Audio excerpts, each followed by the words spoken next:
হর মহাদেব বন্ধুরা, তোমরা সবাই কেমন আছো? আশা করি মহাদেবের কৃপায় তোমরা সবাই ভালো আছো। সবারই স্বপ্ন হয়ে থাকে যে কেদারনাথ গিয়ে বাবার দর্শন করব, কিন্তু তোমাদের অনেক কিছু ডাউট থেকে থাকে। আজকের এই ভিডিওতে সমস্ত কিছু তথ্য তোমাদের সাথে শেয়ার করব। আজকের এই ভিডিওতে তোমাদের সাথে শেয়ার করব কেদারনাথ যাত্রার সময় ট্রেকিং করার সময় কি কি সুবিধা হয় এবং কি কি অসুবিধা, সমস্ত কিছু শেয়ার করব আজকের এই ভিডিওতে। প্রথমে আমি তোমাদের সাথে শেয়ার করব কেদারনাথ যাত্রা শুরু কোথায় থেকে হয়, মানে ট্রেকিং কোথায় থেকে শুরু হয়। Good morning from Sonprayag. আজকে আমরা সোনপ্রয়াগ থেকে কেদারনাথ ট্রেকিং করব। আর সকাল সকাল লাইন পড়ে গেছে, দেখেন বিশাল লাইন পড়ে গেছে। এখন সময় হচ্ছে প্রায় 4:30, আর আমরা একটু লেট করে গেছি। আমরা ভেবেছিলাম যে 3টের সময় উঠবো, কিন্তু উঠতে পারিনি। 4:30 বেজে গেছে। এখন আমাদেরকে লাইন দেখে নাও কত দূরে চলে এসছে। এই রয়েছে সোনপ্রয়াগের পার্কিং, আর কত আমাদেরকে পেছনে যেতে হবে মানে ভেবে নাও। এখন প্রায় বাজে 4:30। 4:30 সময় কত পেছনে লাইন হয়ে গেছে, মানে ধারণা করতে পারবে না, এত পেছনে লাইন হয়ে গেছে। কটার সময় এবারে আমরা মন্দিরে যাব কোনো ঠিক নেই। সোনপ্রয়াগ থেকেই আমাদের কেদারনাথ যাত্রা শুরু হয়ে যায়। ভোরবেলা যদি এখানে লাইন দেওয়া যায় তাহলে কিন্তু খুব জলদি আমরা সোনপ্রয়াগের যেখানে ভেরিফিকেশন চেক হয় সেখানে আমরা পৌঁছে যেতে পারবো। তারপর এখান থেকে আমাদেরকে যেতে হবে গৌরীকুণ্ড। গৌরীকুণ্ড যাওয়ার জন্য শেয়ার গাড়ি পাওয়া যায়, জনপ্রতি 50 টাকা করে নেয়। দেখো আমরা লাইনে দাঁড়িয়ে আছি, লাইনে দাঁড়িয়ে কফি খেয়ে নিলাম, 30 টাকা নিল। এখান থেকে কিন্তু খাবারের প্রাইস বেড়ে যাচ্ছে। যত আমরা উপরে যাব তত খাবারের প্রাইস কিন্তু বাড়বে। তোমরা ট্রেকিং যখনই করবে তখন এই লাগেজগুলো হালকা করে নিও, ব্যাগ হালকা করে নিও এবং কিছু খাবার নিয়ে নিও। আর আমরা কিছু খাবার নিয়ে নিয়েছি। যাদের একটু লাগেজ বেশি আছে তারা এই সোনপ্রয়াগে এসে লাগেজ রাখতে পারো, কারণ এখানে ক্লক রুম রয়েছে। জনপ্রতি ক্লক রুমে ভাড়া নেয় 100 টাকা মতো। আর এখানেই তোমরা হোটেল পেয়ে যাবে, কারণ এখান থেকে যে আমরা রেজিস্ট্রেশনটা করি সেই রেজিস্ট্রেশনটা ভেরিফিকেশন হয় এই সোনপ্রয়াগ থেকেই। আর এখানেই যদি হোটেল নিয়ে থাকো তাহলে কিন্তু তোমাদের খুব সুবিধা হবে, কারণ এখান থেকেই আমাদের রেজিস্ট্রেশনটা চেক হয়। তারপর আমরা সোনপ্রয়াগ থেকে গৌরীকুণ্ড যেতে পারবো। তো এখান থেকে আমাদের যে রেজিস্ট্রেশনটা করেছিলাম সেটা চেক হয়ে গেল, ভেরিফিকেশন করে নিল। এবং কালকে রাত্রে আমরা করেছিলাম, সেটা কোনো কাজে দিল না। আজকে তোমাদের লাইন দাঁড়িয়ে তোমাদের চেকিং কিন্তু এখানে হবেই। তো আজকে আমরা লাইন দাঁড়িয়েছিলাম প্রায় এখানে প্রায় লাইন দাঁড়ালাম 3 ঘন্টা। এবার আগে যাই, দেখা যাক এখানে যদি গাড়ি পাই তা ভালো। সোনপ্রয়াগ থেকে গৌরীকুণ্ডের আমরা শেয়ার গাড়ি পেয়ে যাব, জনপ্রতি ভাড়া নেয় 50 টাকা, সময় লাগে 30 মিনিট মতো। এই গাড়ি রয়েছে, আমরা এখানে গাড়ি পেয়ে গেছি। এই গাড়ি করে আমরা যাব গৌরীকুণ্ড। সোনপ্রয়াগ থেকে 50 টাকা করে নেয় এবং 12 জন না হলে ছাড়ে না। 12 জন তো হবেই, এত ভিড় আছে দেখে নাও। সোনপ্রয়াগ থেকে চলে এলাম গৌরীকুণ্ডে, আর প্রচুর জ্যাম আছে। আর কিছুটা হেঁটে আমরা যাব গৌরীকুণ্ডে। এখানে আমরা কিছু খাবো। জয় কেদার, জয় কেদার। কেদারনাথের পায়ে হেঁটে ট্রেকিং শুরু হয় এইখান থেকেই। সাইনবোর্ডে লেখা আছে 19 কিলোমিটার কেদারনাথ, কিন্তু এটা বাস্তবে 19 কিলোমিটার নয়, এটা বাস্তবে হচ্ছে 26 কিলোমিটার ট্র্যাক। তোমরা যদি এই পিটু করে যেতে চাও তাহলে যদি তোমাদের 7 কিলো যদি ওয়েট হয়, শুধু যেতে কিন্তু 10,000 টাকা নেবে। তো তোমরা বুঝে নাও। আর যদি 40 কিলো ওয়েট হয় তাহলে তোমাদের ওই 7-8 হাজার টাকা পড়বে। তো চলো এবারে শুরু করা যাক এখান থেকে জার্নি। এখানে আমরা কিছু খেয়ে নেবো, তারপর ট্রেকিং শুরু করব কেদারনাথের উদ্দেশ্যে। আর হর মহাদেব। দেখে নাও পিটুতে নিয়ে যাচ্ছে, কেমনভাবে উঠাচ্ছে দেখে নাও। এখন আমরা নিচেই আছি, তোমাদের দেখিয়ে দিচ্ছি। এই উঠে নিল পিট্টু, এইভাবে নিয়ে যাবে। আর এইখানে পিট্টু রয়েছে। কিছুটা আগে গেলে ঘোড়া পাবে, তারপর কিছুটা আগে গেলে পালকি পাবে, এবং এখান থেকে কিন্তু হেলিকপ্টারের ব্যবস্থা নেই। চলল আমাদের ম্যাগি। এই ম্যাগিটা প্লেট হচ্ছে 60 টাকা। এই দেখানো, এখানে সবাই নিয়ে নিয়েছে, সবাই খাচ্ছে এখন ম্যাগি। যত আমরা উপরে যাব ততই কিন্তু ম্যাগির প্রাইস বাড়তে থাকবে। এটা হচ্ছে গৌরীকুণ্ডের গরম কুণ্ড। এখানে অনেকে স্নান করে আর অনেকে স্নান করে না।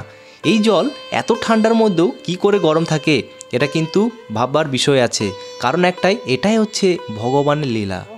ট্রেকিং শুরু করে দিয়েছি।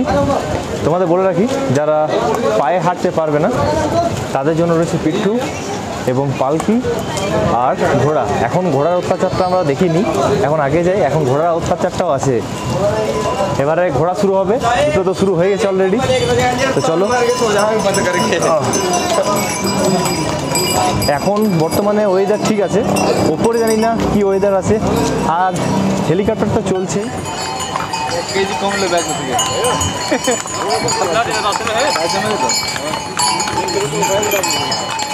এবারে আমি তোমাদের বলে রাখি কেদারনাথ যাত্রার সময় তোমাদের কি কি নেওয়া দরকার।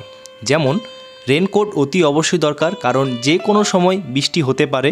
তাছাড়া তোমরা 2 জোড়া জুতো নিয়ে নেবে, কারণ একটাই বৃষ্টি হয়, একটা যদি ভিজে যায় তাহলে কিন্তু প্রবলেম হবে। আর ব্যাগ একটু হালকা করে নেওয়া দরকার, কারণ একটাই চলার পথে অনেকটাই অসুবিধা হতে পারে ভারী থাকলে ব্যাগ। কিছু গরম কাপড় নিতে হবে, কারণ ওপরে প্রচুর ঠান্ডা রয়েছে। আমরা যখন গিয়েছিলাম তখন কিন্তু -5 ছিল, সেই হিসাবে কিন্তু তোমাদের জ্যাকেট নিতে হবে। আর চলার পথে কিন্তু খুবই সুন্দর ঝর্ণা দেখতে পাবে, খুবই সুন্দর ভিউ, মানে ট্রেকিং করার সময় কোনো রকম অসুবিধা হবে না। এবারে আমি তোমাদের বলে রাখি কেদারনাথ ট্রেকিং করতে কত সময় লাগে। 7 থেকে 8 ঘন্টা লাগতে পারে কেদারনাথ ট্রেকিং করতে। যারা ঘোরাতে যাবে তাদের কিন্তু 6 থেকে 7 ঘন্টা লাগবে। তাছাড়া তোমাদের ওপরে গিয়ে একটু অসুবিধা হতে পারে, তার জন্য কিন্তু কর্পূর নিয়ে নিও।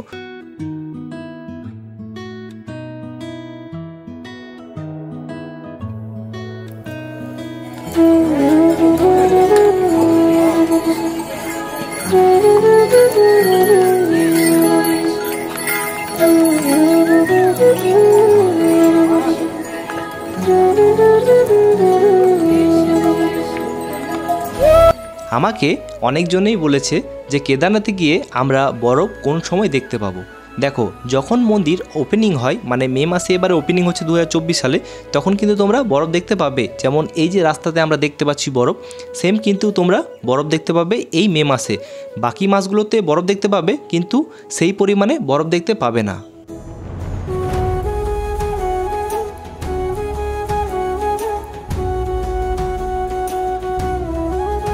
এই সৌন্দর্য দেখতে দেখতে আমরা পৌঁছে যাব নন্দী বেস ক্যাম্প।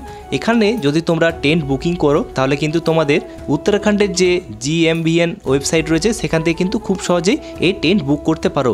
এটা 2023 সালে প্রাইস ছিল 800 টাকা, 2024 সালেও কিন্তু সেম রেট থেকে যাচ্ছে।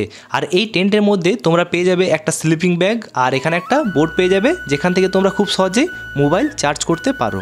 নন্দী বেস ক্যাম্প থেকে আমাদের মন্দিরের দূরত্ব হচ্ছে 1.5 কিলোমিটার মতো। খুব সহজে কিন্তু পায়ে হেঁটে যেতে পারো, আর মন্দির পর্যন্ত কিন্তু পিট্টু যায়। তারপর তোমরা খুব সহজেই মন্দিরে পুজো দিতে পারো। এটা হচ্ছে পুজোর লাইন, দেখেন। প্রায় মন্দিরের কাছাকাছি তো আমরা পৌঁছে গেছি, আর কিছুটা বাবার মন্দির। হর হর মহাদেব, হর হর মহাদেব।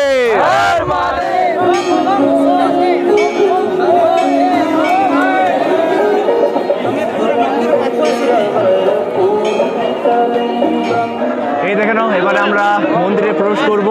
চলে এসেছি মন্দিরের সামনে, আর প্রচুর ভিড় রয়েছে দেখে নাও মন্দিরে।